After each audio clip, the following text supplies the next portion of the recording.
Bom dia, igreja. Gostaria de ler com vocês Salmo 117, que diz: Louvai ao Senhor, vós todos os gentios, louvai-o todos os povos, porque muito grande é a sua misericórdia para conosco, e a fidelidade do Senhor subsiste para sempre. Aleluia. Nesta manhã, convidamos a você para esse momento de louvor e estudo da Palavra de Deus. Vamos cantar o hino 266 do Inário Novo Cântico, Rude Cruz.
Sua obra vou cantar, meu Salvador.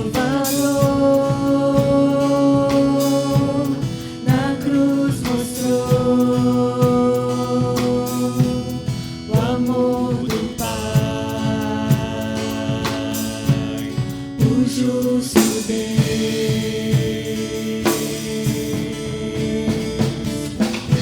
Pela cruz me chamou, gentilmente me atraiu e eu, sem palavras, me aproximo, quebrantado por seu amor.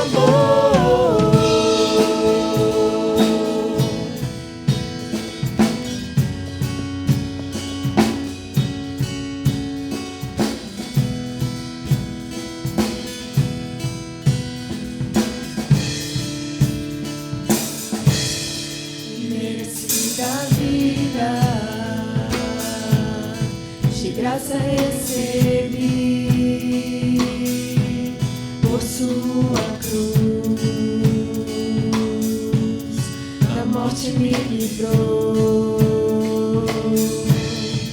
trouxe minha vida. Eu estava condenado,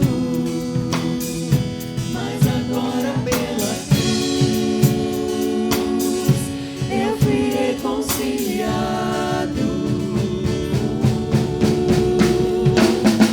Pela cruz me chamou, gentilmente me atraiu e eu, sem palavras, me aproximo, quebrantado por seu amor. Pela cruz me chamou, gentilmente me atraiu e eu, sem palavras, me aproximo, quebrantado por seu amor. Impressionante é o seu amor.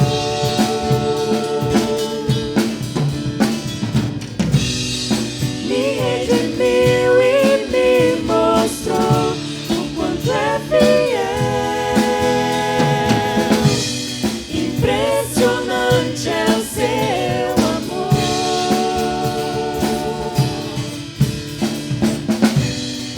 Me redimiu e me mostrou o quanto é fiel. Pela cruz me chamou, gentilmente me atraiu e eu, sem palavras, me aproximo, quebrantado por seu amor. Pela cruz me chamou, gentilmente me atraiu e eu, sem palavras, me aproximo, quebrantado por seu amor.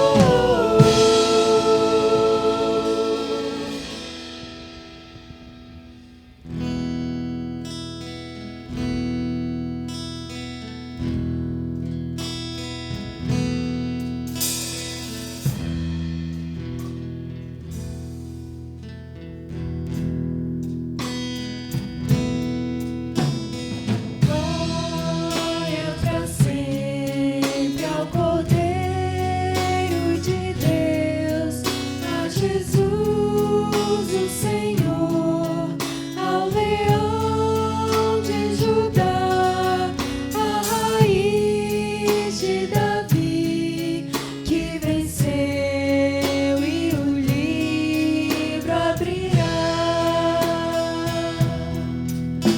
O céu, a terra e o mar, e tudo que neles há, o adorarão e o confessarão. Jesus Cristo é o Senhor, Ele é o Senhor, Ele é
louvamos o Teu nome porque, mesmo em dias difíceis, a gente pode reconhecer e crer que o Senhor é Deus, que Cristo é o Senhor. Louvamos o Teu santo nome pelo privilégio que a gente tem de cultuar ao Senhor. Te louvamos, Pai, porque o Senhor se revelou a nós, o mistério foi revelado a nós e hoje nós podemos crer em Cristo Jesus e podemos cultuar o Senhor. Te louvamos, Deus, pelo privilégio que a gente tem, ainda que em dias difíceis, da liberdade que a gente tem de louvar ao Senhor. Deus, ouve a nossa adoração, continua também falando dos nossos corações, no nome de Jesus. Amém.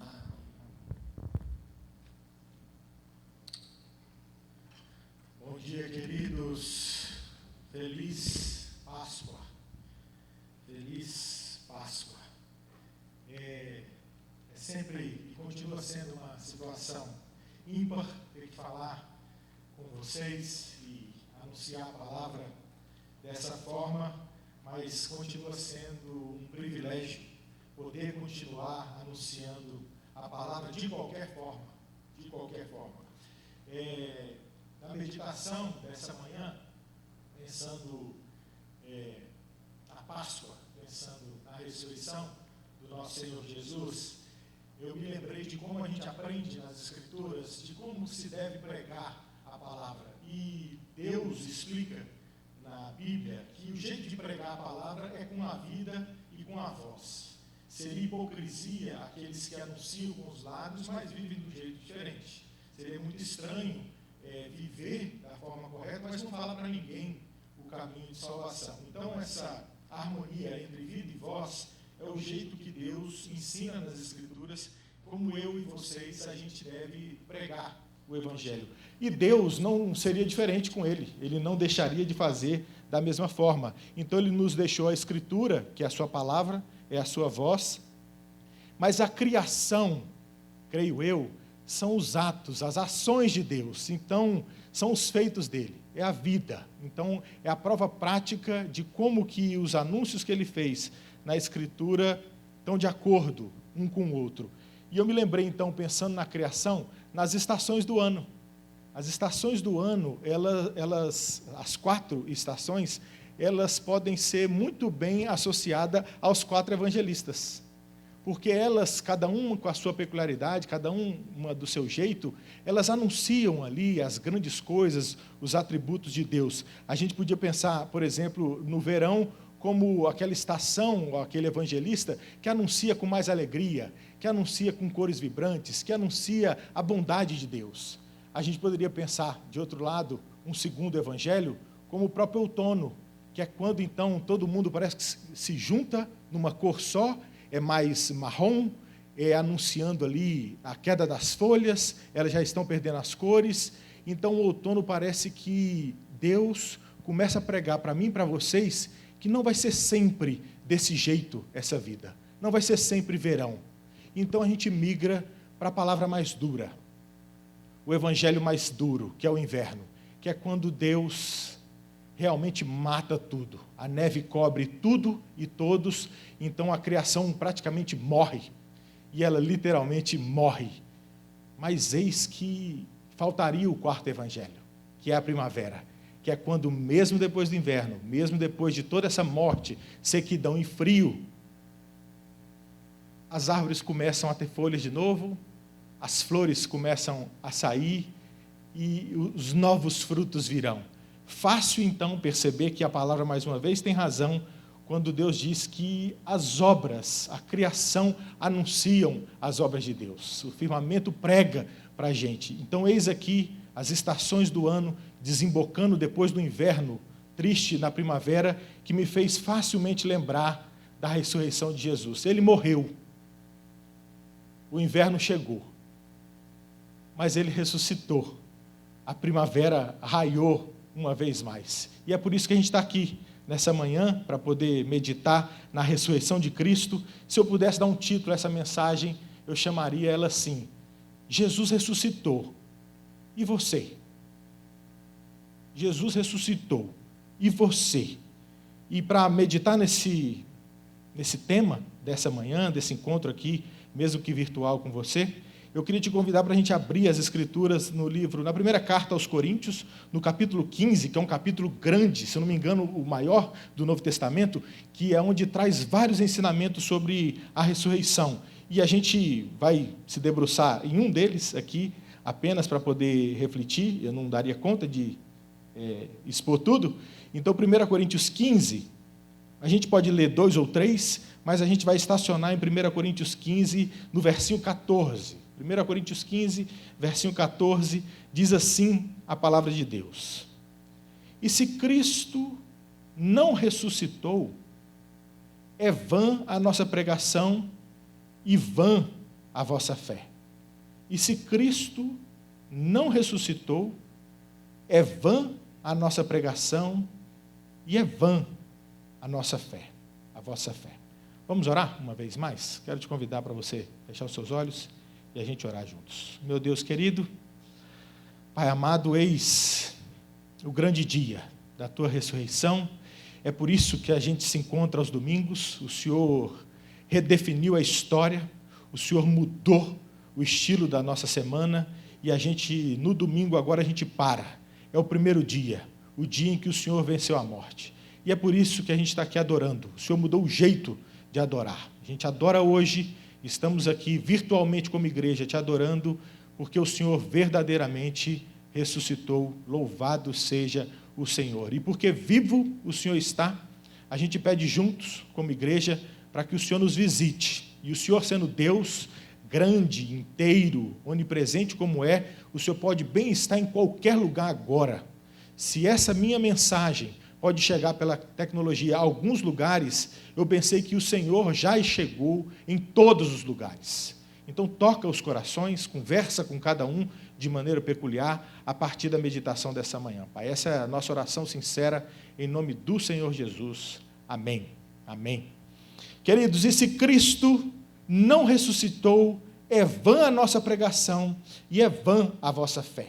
Então, eu queria dividir aqui, abordar com você, eu chamei aqui de 3 abordagens da ressurreição. 3 abordagens da ressurreição. Uma primeira retórica, uma segunda histórica e uma terceira cósmica.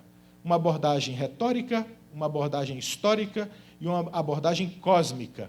Então, passando por essa primeira abordagem, que é a retórica, eu te convido a perceber que o versinho, ele está dizendo um jeito, um raciocínio, um jeito de Paulo conversar, que era muito comum na retórica, você tomar o lugar do seu interlocutor. Então, dentro dos supostos argumentos verdadeiros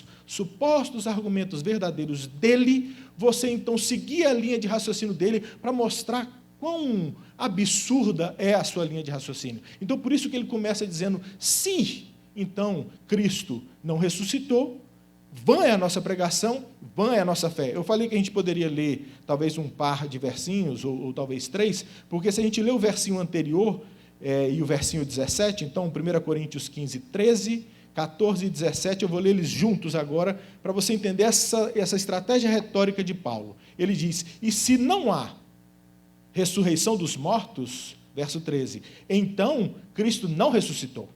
Verso 14, e se Cristo não ressuscitou, é vã a vossa pregação e a vossa fé. Versinho 17, se Cristo não ressuscitou, é vã a vossa fé e ainda permaneceis nos vossos pecados. Ou seja, nessa argumentação retórica, Paulo pega então esse suposto absurdo, que é a não ressurreição de Jesus, e começa a desconstruir esse raciocínio. Talvez como a gente, quando é criança, se eu não me engano, a Nanda fez isso quando criança, disse aos pais que ia embora de casa. Com pouca idade, ela falou, eu vou embora de casa. Então, os pais deixam, talvez numa retórica pedagógica ali ao vivo, dizendo, então vai. E, se eu não me engano, essa história diz que ela saiu pelo portão de casa e ela conseguiu ir longe demais para a idade dela, até o final da rua.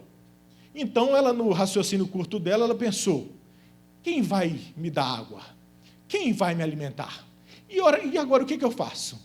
Agora tem um homem estranho ali, eu estou com medo. Ou seja, deixa pensar, seguir esse raciocínio absurdo seu para ver onde vai dar. Então, essa é a abordagem retórica da ressurreição que Paulo faz, te convidando e me convidando a pensar. Se a gente tira, então, essa peça mestra da pregação, da nossa fé, que é a ressurreição de Cristo, como que seria? Qual a importância disso? Eu me lembrei de uma história que eu ouvi do pai de um pastor chamado Joel Bick. O pai do pastor Joel Bick, ele era um construtor. E a gente conhece como um mestre de obra, talvez. E ele diz que, conversando com o Joel Bick, depois de 40 anos de profissão, construindo casas, ele diz que nunca nenhum casal, nenhuma família ali debruçado na prancheta, falando aqui vai ser uma janela, aqui vai ter um quarto, aqui uma parede, vamos deixar o quintal livre aqui. Nunca ninguém perguntou para ele como construtor ou comentou ali como seria a fundação, de que tipo vai ser, aonde que essa casa vai estar sustentada. A ressurreição de Cristo é esse fundamento que, se tirar, não tem casa, não tem quintal, não tem sua vida e minha vida. Pensar nesse raciocínio, então, retórico, de tirar a peça, a ressurreição de Cristo, desaba tudo. Não tem como a vida existir a parte da ressurreição de Cristo. Então, nessa abordagem retórica, quando Paulo, então, supõe que Cristo, então, não ressuscitou, ele diz, é vã a nossa pregação e vã a vossa fé. Tudo cai. Qual que era o jeito de Paulo pregar? Como que Paulo pregava? Eu pensei um sermão de Paulo, porque agora o sermão de Paulo, então, a pregação dele, já não tem valor nenhum, é vã. Cristo não ressuscitou. Se Cristo não ressuscitou, ele está dizendo, é vã a nossa pregação. O que eu vou pregar?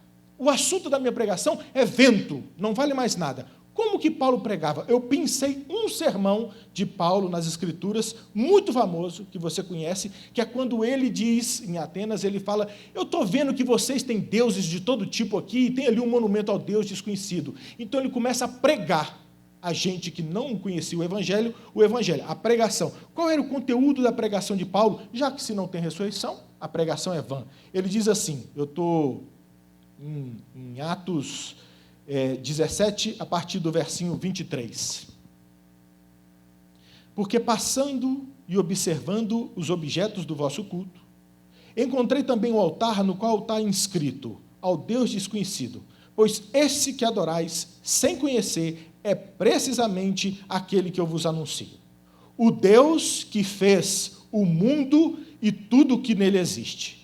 Sendo ele Senhor do céu e da terra, não habita em santuários feitos por mãos humanas, nem é servido por mãos humanas, como se de alguma coisa precisasse, pois ele mesmo é quem a todos dá vida, respiração e tudo mais. De um só fez toda a raça humana para habitar sobre toda a face da terra, havendo fixado os tempos previamente estabelecido e os limites da sua habitação, para buscarem a Deus, se porventura tateando o possam achar, bem que não está longe de cada um de nós, pois nele, Atos 17, 28, pois nele vivemos e nos movemos e existimos, como alguns dos vossos poetas têm dito, porque dele também somos geração.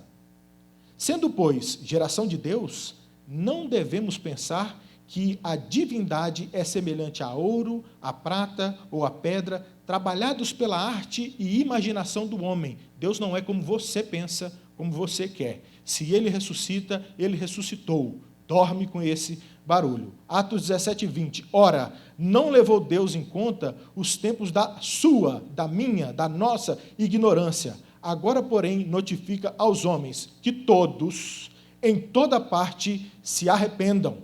Esse é o jeito que Paulo pregava. Atos 17, 31, ele encerra. Porquanto estabeleceu um dia em que há de julgar o mundo com justiça, por meio de um varão, Jesus, que destinou e acreditou diante de todos, ressuscitando-o dentre os mortos. Queridos, a ressurreição, ela é tão visceral, ela é tão importante, ela é tão cardíaca na notícia da existência, que se você tirar, acabou a pregação de Paulo. A ressurreição foi assunto, quando os apóstolos, para substituir Judas, eles falaram lá no texto, que eu me lembro, eles falaram, a gente precisa encontrar alguém que andou e viu com Jesus e foi testemunha conosco da ressurreição. A ressurreição, ela é tão importante que quando Pedro e João estão pregando, eles são presos porque estavam ensinando sobre a ressurreição dos mortos, diz a palavra. E depois de serem presos, não achando culpa neles, que libertam Pedro e João, eles saem fazendo o quê? Anunciando a ressurreição de Cristo e dos mortos.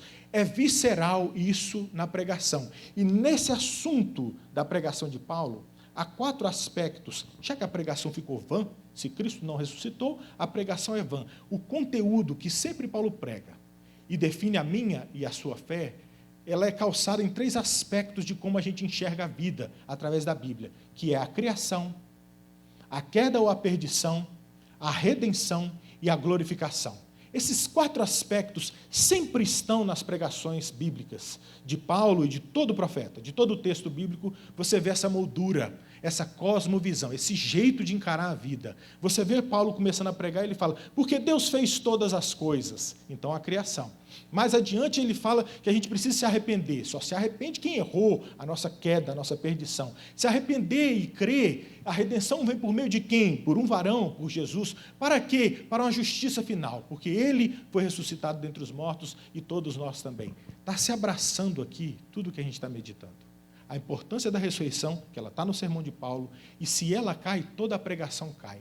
Qual o conteúdo da pregação de Paulo? A criação, a queda ou perdição, a redenção e a glorificação. Se Jesus não ressuscitou, o primeiro ponto, a criação então não é como Deus diz, porque a pregação agora é vã, não vale mais nada. Então não foi criado por Deus, não, coisíssima nenhuma. Então como é que foi?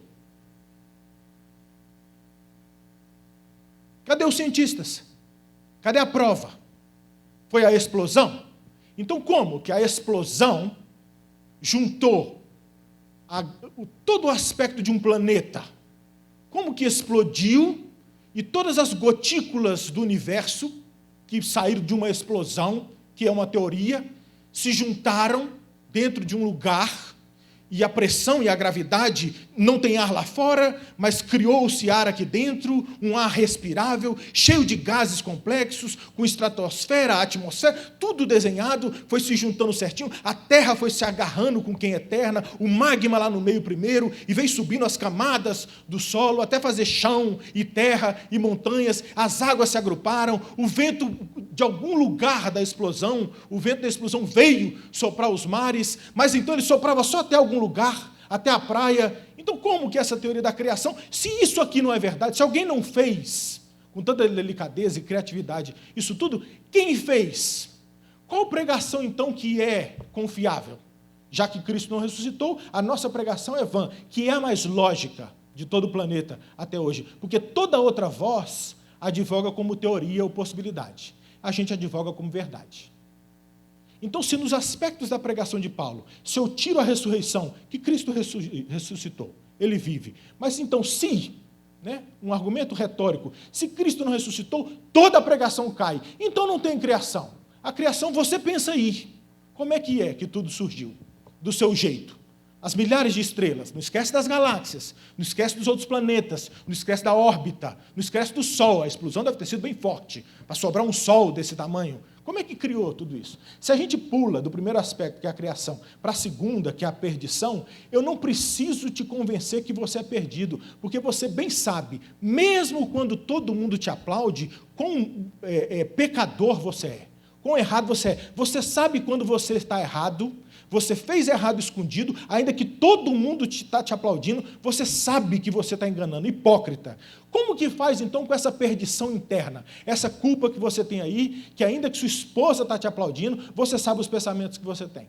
Como que faz com essa culpa interna, que não dá para sair de você, mesmo quando está todo mundo achando que está tudo bem?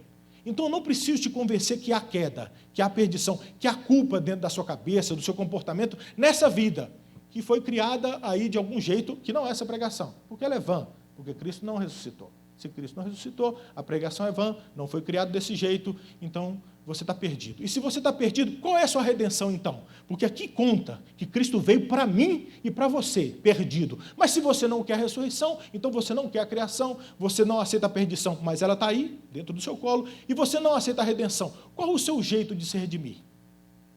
Quantas cestas básicas você tem que doar para aliviar sua mente?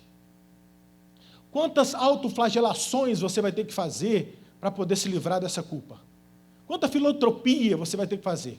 Vai ter que adotar quantas crianças para poder ficar livre dessa culpa? Como é que você vai encontrar essa redenção? Você vai doar todos os seus bens e morar sozinho, debaixo de uma caverna? Como que redenção que a gente encontra? Está todo mundo buscando isso há séculos. Outros caminhos e não tem outro jeito de redenção. Mas essa pregação é vã. Então não tem Cristo para você, para te redimir dos seus pecados, você continua nos seus pecados. Por quê? Cristo não ressuscitou, então é vã a nossa pregação. Eu encerro no último aspecto dessa retórica de Paulo, te fazendo raciocinar em cadeia quão absurdo é Cristo então não ter ressurgido dentre os mortos. A glorificação. A sua vida, então, não tem pós-vida. Não tem depois da cova. Não tem depois da morte. Então, querido, a sua vida é comer, beber e morrer. Não precisa andar em retidão de vida, não haverá um julgamento, não tem justiça, não existe então um moro celestial para bater um martelo, para mandar bandido para a cadeia, porque a vida é isso, cara. Então só vai vivendo. Para que prestar conta? Para que andar na linha? Come, bebe e morre, porque não tem glorificação, não tem ressurreição dos mortos. Por quê? Se Cristo não ressuscitou, que foi o primeiro, as primícias, ninguém vai ressuscitar. A nossa pregação, então, é vã, não tem o que fazer. Queridos, esse é o raciocínio retórico que Paulo faz sobre a importância, a relevância de Cristo estar vivo, ressurreto. Ele traz sentido à minha e à sua vida. Esse papo de Deus aqui, nesse texto, é uma conversa com crentes, não é uma conversa com descrentes.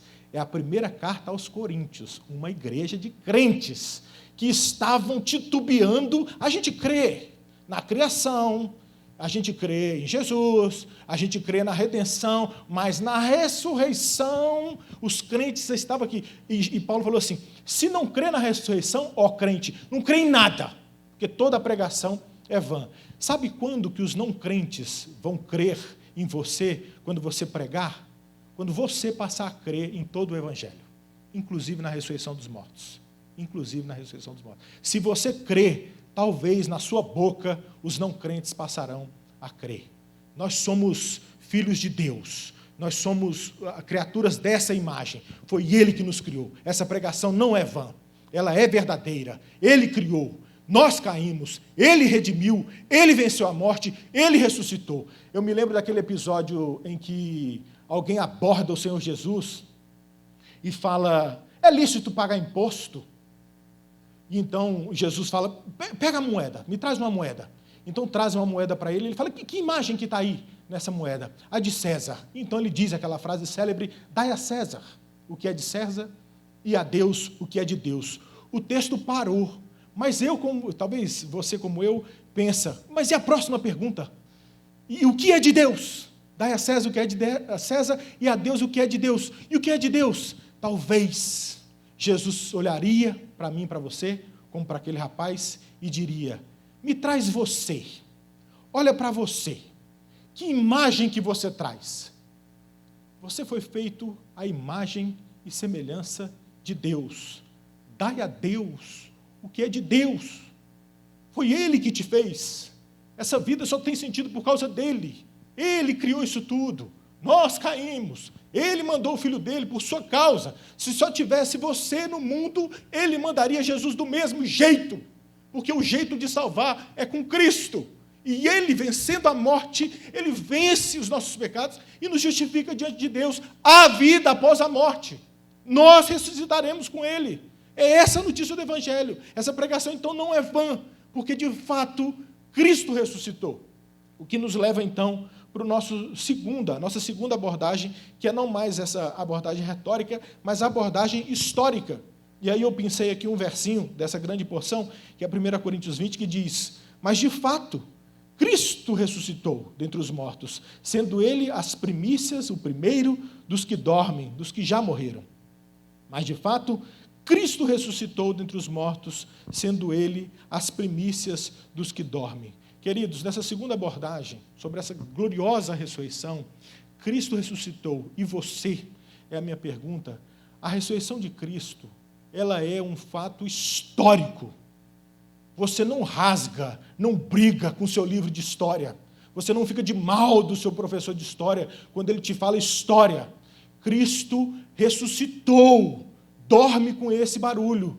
Eu me lembro de uma história de Sherlock Holmes e o seu parceiro Watson, que eles foram para um acampamento desses de barraca, fazer lá um experimento, e eles estavam na barraca, dormindo à noite.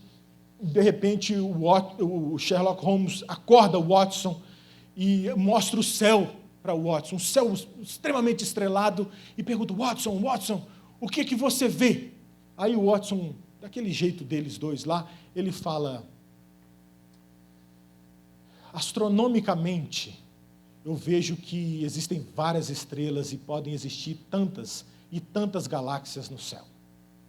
Aí ele diz: meteorologicamente, me parece que amanhã será um lindo dia de sol.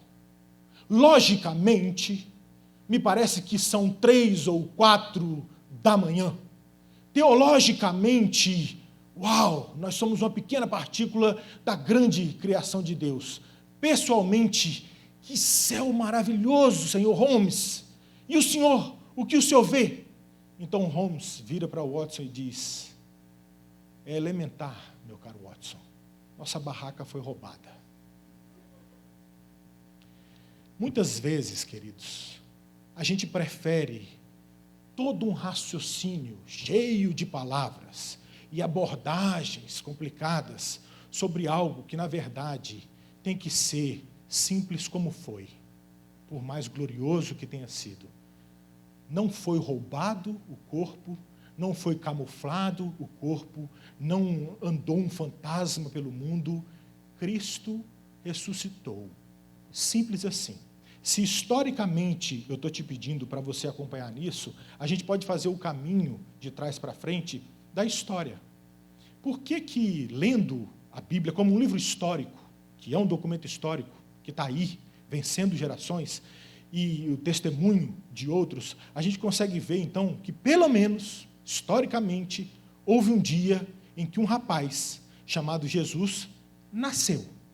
Jesus nasceu em um específico lugar, numa vila, em uma família, deixando à parte o modo milagroso com que ele foi concebido, mas Jesus nasceu, é fato. Viram esse menino andando. Ele nasceu, ele andou nas ruas da cidade que viveu. Jesus nasceu. É fato, viram, os documentos mostram que esse menino, por nome Jesus, que nasceu naquele lugar do planeta, não só nasceu, mas ele cresceu. Viram ele crescendo em estatura, sabedoria e graça. Deixa à parte a graça, em sabedoria, em estatura, que seja. Ele foi em igrejinhas, ele foi numa igreja um dia e conversou com homens naquela igreja, e debateu, e ensinou. Então ele cresceu, Jesus nasceu, Jesus cresceu. E é fato, esse então mais fato de todos os outros, que Jesus morreu. O planeta sabe que um dia Jesus foi morto. Foi muito público, está escrito aqui nesse livro histórico, nesse sermão que Paulo pregou lá em Atenas, ele dizendo que, para vergonha de todos, houve um homem sem culpa que foi crucificado. Jesus morreu, não houve dúvida, ele foi enterrado. Não houve dúvida, não jogaram ele. Há uma linha de estudos que diz que tem um nome de um lugar próximo a Jerusalém, aonde, como se fosse o grande lixão de Jerusalém, aonde o verme não parava de comer, porque iam jogando lixos e os corpos dos mortos, um lugar onde ficava um fogo sempre aceso e os corpos naquele lugar. O lugar de Jesus, lascado como foi considerado pelo povo, era ser jogado lá, mas a Escritura vai se provando, dizendo que ele foi enterrado entre os ricos. Um rico tem uma cova dentro de uma pedra e fala: me dá o corpo dele. Ele foi, historicamente, nasceu, cresceu, morreu e foi enterrado dentro de uma tumba. Não foi sumido dentro daqueles vermes e aquele fogo próximo a Jerusalém. Historicamente, isso tudo foi acontecendo, mas parece que, historicamente, a história, na hora que fala da ressurreição desse menino Jesus, que virou homem, que fez tudo o que fez, a parte dos milagres que tenha feito, que só fosse isso, na hora que ele ressuscita, a história engasga. A história fala: não, como assim ressuscitou? Então, pensando historicamente, Eu estou tentando botar a parte, é difícil para mim e para você, a parte tudo espiritual, brilhante, milagroso que tem na vida de Jesus. Historicamente, a vida dele vem sendo computada na história, até que na hora que fala que ele ressurgiu, não! Ressurgir, não. Dava gastura ouvir sobre isso. Quando Paulo pregava, falava sobre isso, a gente escuta depois, ressurreição dos mortos, mas historicamente houve um homem, o primeiro homem que venceu a tumba, ele ressuscitou. O que a gente faz isso? Leva para o tribunal. Leva para o tribunal. Não é assim que a gente pensa?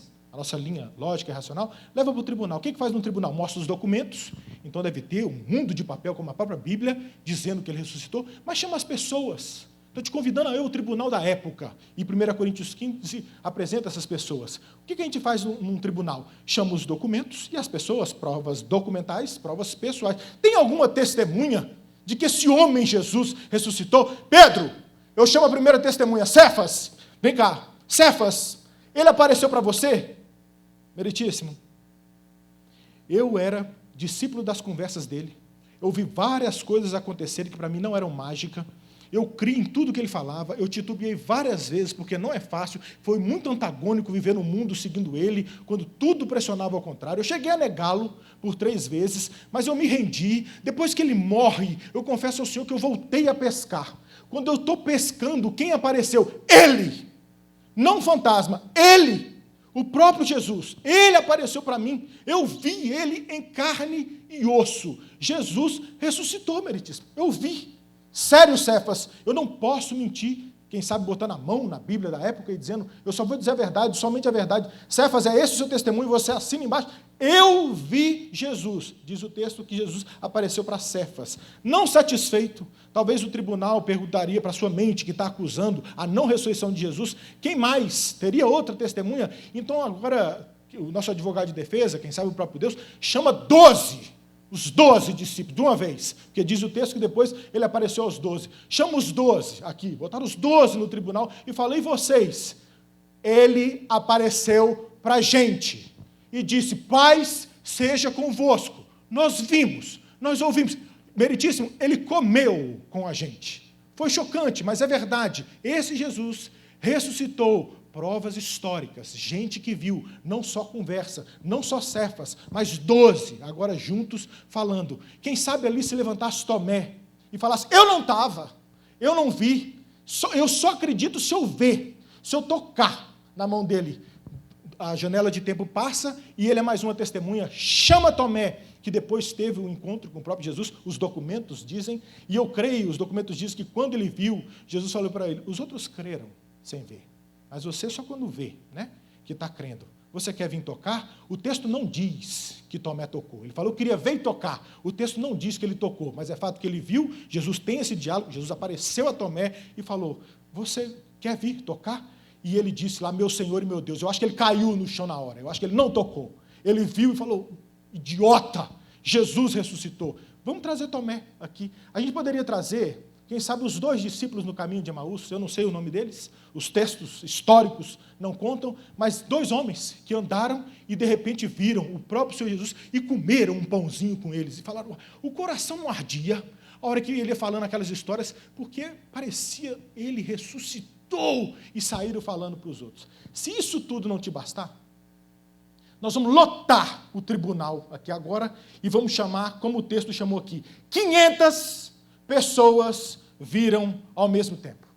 Está escrito no texto histórico que mais de 500 pessoas viram ele ressurreto ao mesmo tempo. Queridos, Jesus ressuscitou historicamente. E, pasme, a prova disso não é a tumba vazia. Eu volto para o texto agora espiritual, para mim e para você, não só histórico. A prova de que Cristo ressuscitou não é uma tumba vazia. Tumba vazia é fácil fazer e maquiar. A prova que Jesus ressuscitou é a palavra.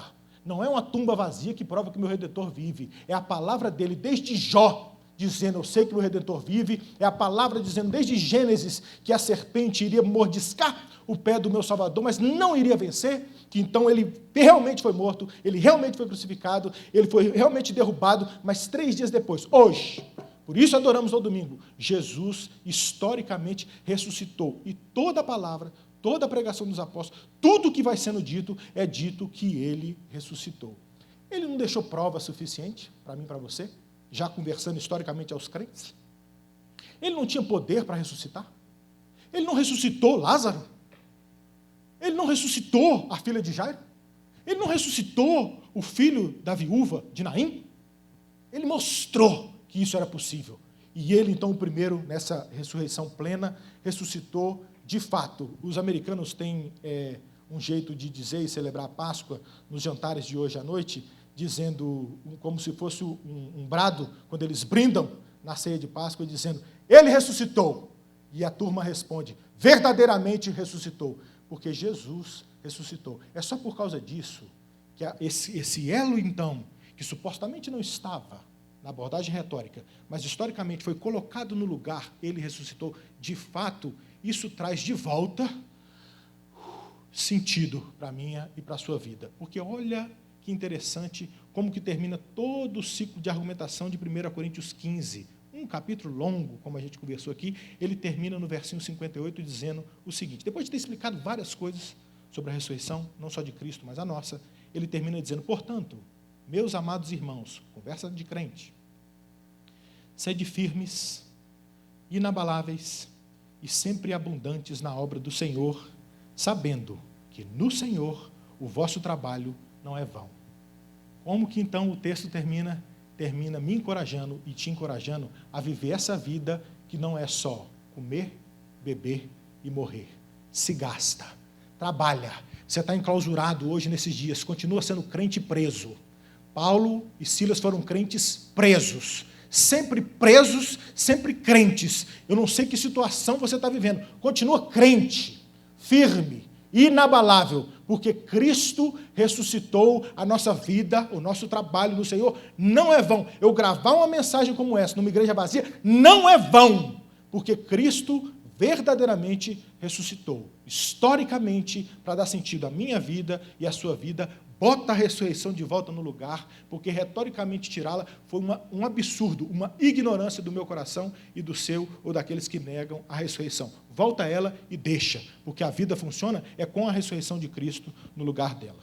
Queridos, a gente precisa encerrar essa última abordagem, então a gente passou pela abordagem retórica, uma abordagem histórica, e a última, eu quero ver se você concorda com o meu raciocínio aqui, que é uma abordagem cósmica, que vem de cosmos, que vem de tudo, porque o texto nos diz, eu separei aqui 2 Pedro 3,13, que diz que nós, porém, segundo a sua promessa, esperamos novos céus e nova terra, nos quais habita a justiça. Então há uma promessa, porque Cristo ressuscitou, de fato, a nossa pregação não é vã, e a nossa fé também não é vã, então a gente crê que haverá, na nossa ressurreição, na ressurreição de todos, um novo tempo cósmico, novos céus, nova terra, tudo vai ser resgatado, então, de uma vez por todas. É 1 Coríntios 15, 23, que diz que, então, e a minha pergunta começa a desembocar na resposta, Cristo ressuscitou, e você? Nessa abordagem cósmica, o texto nos diz, em 1 Coríntios 15, 23, um outro versinho próximo a essa passagem, diz, cada um, porém, por sua própria ordem, Cristo, as primícias, depois os que são de Cristo na sua vinda. Queridos, não só Cristo ressuscitou. Como diz o texto, ele foi as primícias, o primeiro de todos os que dormem. Ele primeiro, então eu e você, crentes. Todos os crentes ressuscitarão. Por isso que agora, quando eu jogo a ressurreição no seu colo e falo que você vai sim, senhor, e você vai sim, senhora, ressuscitar, por isso você agora entrou nos sapatos dos coríntios e falou, sério? Por isso talvez os coríntios duvidavam. Então veio Deus e falou assim, se Cristo não ressuscitou, vã, cai todo o resto, puxa o tampão, tire a rolha da pia cósmica e tudo vai ser sugado. Perde tudo o sentido. Mas então agora eu estou dizendo, porque o texto me garante, que você vai ressuscitar. Porque Cristo ressuscitou, tudo vai ser renovado, deixando a parte de novos céus e novas terras, eu estou vindo para você. Você vai ressuscitar. Carlitos, eu vou ressuscitar? Vai! Corpo e alma, porque alma, a razão explica. Os gregos já acreditavam que a alma era imortal, mas o corpo, a revelação explica. Ela diz que nós, você, com a sua identidade, ressuscitará, porque Cristo ressuscitou. Se Cristo ressuscitou, hoje celebramos, e você também, nós também, iremos ressuscitar com Ele. Carlitos, o corpo vai estar nesse novo tempo? Nessa ressurreição? Eu creio que vai, porque não tem lógica em Gênesis, Deus ir criando todas as coisas, cria a mim, a você, a humanidade, e diz que tudo era bom, então ele encerra dizendo que tudo era muito bom, para ele jogar no fogo e no verme, no mato, desprezar o que ele criou como muito bom.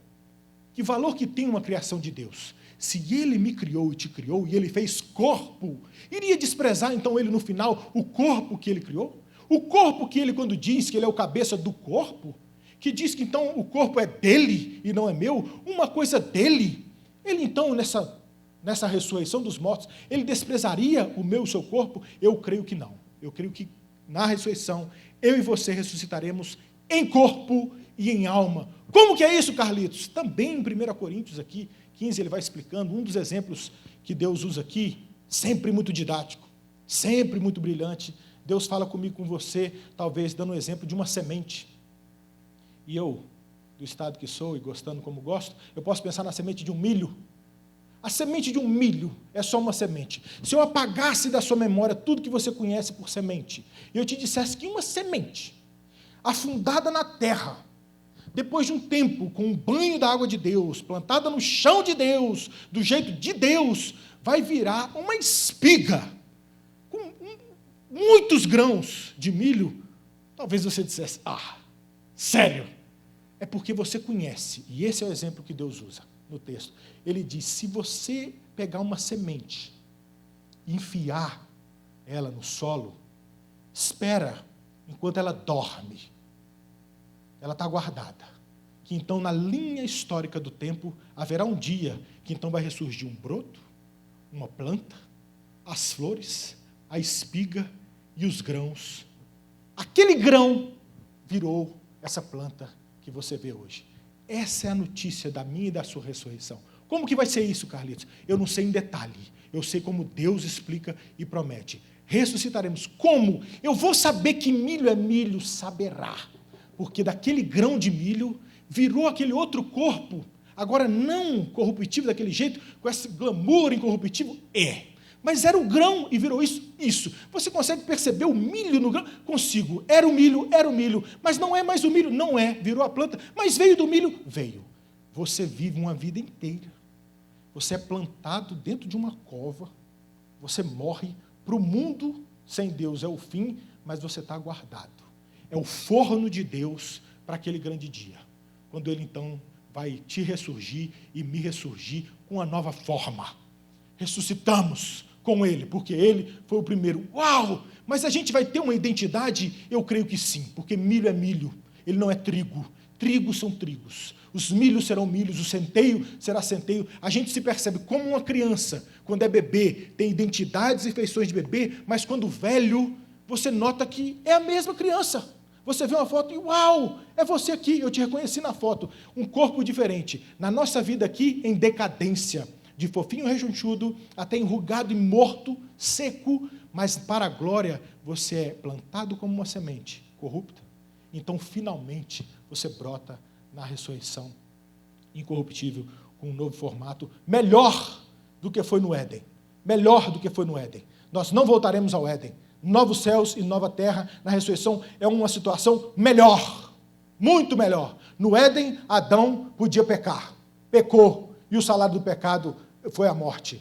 Nos novos céus e nova terra, na nossa ressurreição, melhor, porque no céu não tem cova, no céu não tem cemitério, lá você não pode mais pecar, acabou o choro, não tem mais nada, nem dor, nem tristeza, nada. Então, a situação melhor, muito melhor. Queridos, eu poderia terminar falando só com crentes. Os crentes ressuscitarão também. Mas eu chamei essa terceira abordagem de cósmica, e eu tomo sua atenção por mais alguns minutos, porque os ímpios, os não crentes, ressuscitarão. Corpo e alma. Não acredito. Rasga a palavra. Rasga a palavra. Mateus capítulo 5, verso 29. Se o teu olho direito te faz tropeçar, arranca-o e lança-o de ti. Pois te convém que se perca um dos teus membros e não seja todo o teu corpo lançado no inferno. Os ímpios, gente sem Deus, ressuscitará. Se eu e você, para uma ressurreição gloriosa, intimidade plena, delícias com Deus, você está longe de Deus, vai ressuscitar. Nós louvamos aqui, todo joelho confessará, todo joelho se dobrará, toda língua confessará. Os ímpios ressuscitarão em corpo e alma de igual sorte. Mateus 10, 28 diz assim: não temais os que matam o corpo e não podem matar a alma. Temei antes aquele que pode fazer perecer no inferno tanto a alma como o corpo. Não crentes, não cristãos, ímpios, também injustos, ressuscitarão no último dia. Assim como Jesus ressuscitou, ela é cósmica, porque todos ressuscitarão, inclusive os ímpios. E aqui, se eu entrar na história dos ímpios, e se eu passo pela sua história, como crente também, quando peca, a tristeza é grande demais, porque a imagem que me vem é de uma mulher, quem sabe, frisando os cabelos, fazendo ali, quem sabe, caracóis gordinhos, ondulados, ou quem sabe alongando seus cabelos e fazendo uma escova linda, ou quem sabe um penteado, um coque, uma coisa para casamento, tantos anos, tanto shampoo, tanto condicionador, tanto tratamento, tantas coisas gasta na beleza de um cabelo que está sendo preparado para Satanás puxar e te arrastar pelo inferno com dor infinita, ficar te arrastando pelo cabelo no inferno, porque diz a palavra de Deus que no inferno você sofre, sofre e não é consumida. Você sofre, sofre e não acaba.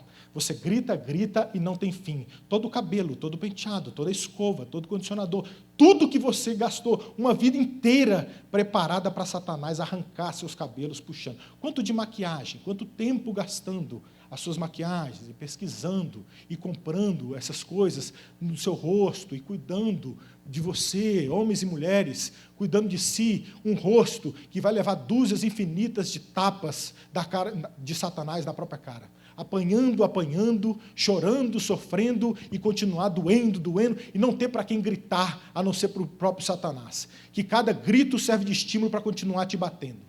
Quanto tempo gasto torneando, fazendo dieta, cuidando de um corpo que, como um gado é engordado para ir para o abate, você está preparando e gastando todo o seu corpo, porque ressuscitaremos em corpo e alma, inteiros, e quem não tem Deus para sofrer eternamente, você está engordando e preparando o seu corpo para o abate, como o gado é engordado para ir para o abate. Você prepara o seu corpo, você define o seu abdômen, você desenha os seus músculos, você cuida de cabelo e tudo para ser mastigado pelos dentes do inferno. Isso é o que me garante a palavra de Deus. Ela é cósmica, estudar a ressurreição de Cristo, ela traz esse sentido à vida, me coloca historicamente nessa vida com sentido e com propósito, me traz esperança, porque eu ressuscitarei, mas traz uma conversa séria para você que não é de Deus.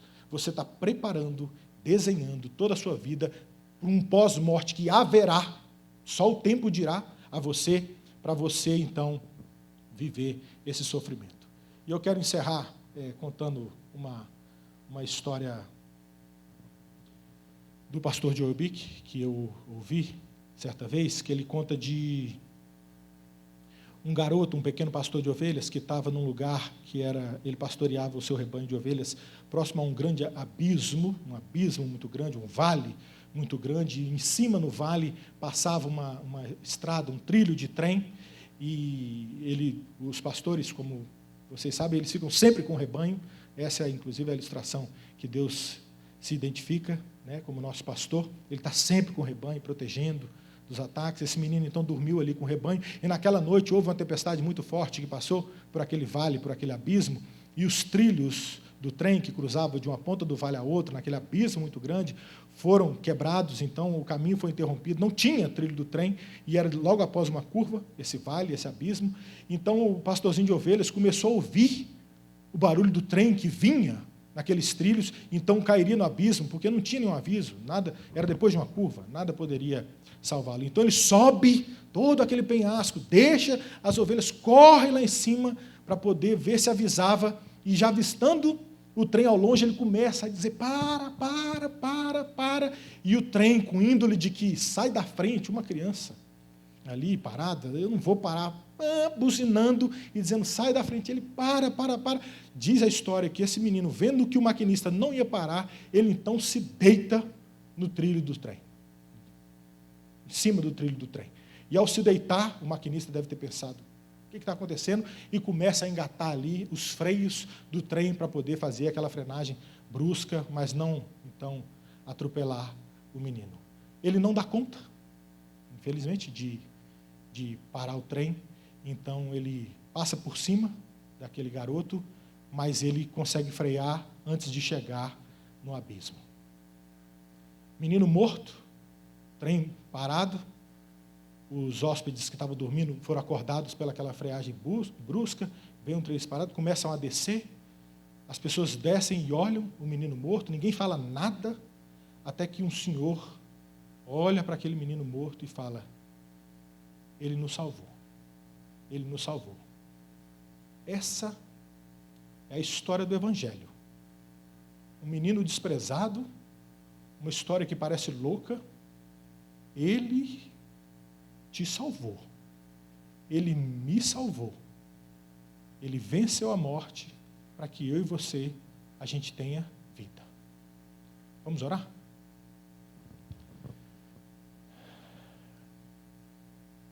Meu Deus querido, Pai amado, nós queremos agradecer ao Senhor por ter vida inteira, vida plena, para que mesmo longe, nós como igreja juntos, nesse domingo, celebramos a Tua vitória.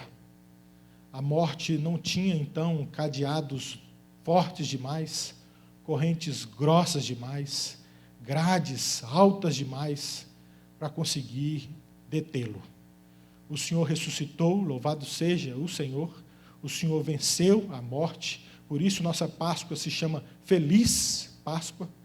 Nós temos felicidade e alegria porque o Senhor ressuscitou, louvado seja o Senhor, que traz sentido à celebração desse dia, Deus. Obrigado pela Tua boa palavra, forte palavra como sempre, o Senhor não gasta argumento, mas sempre tão direto, tão específico, tão prudente, sem deixar de nos contar tudo o que a gente precisa ouvir, Deus.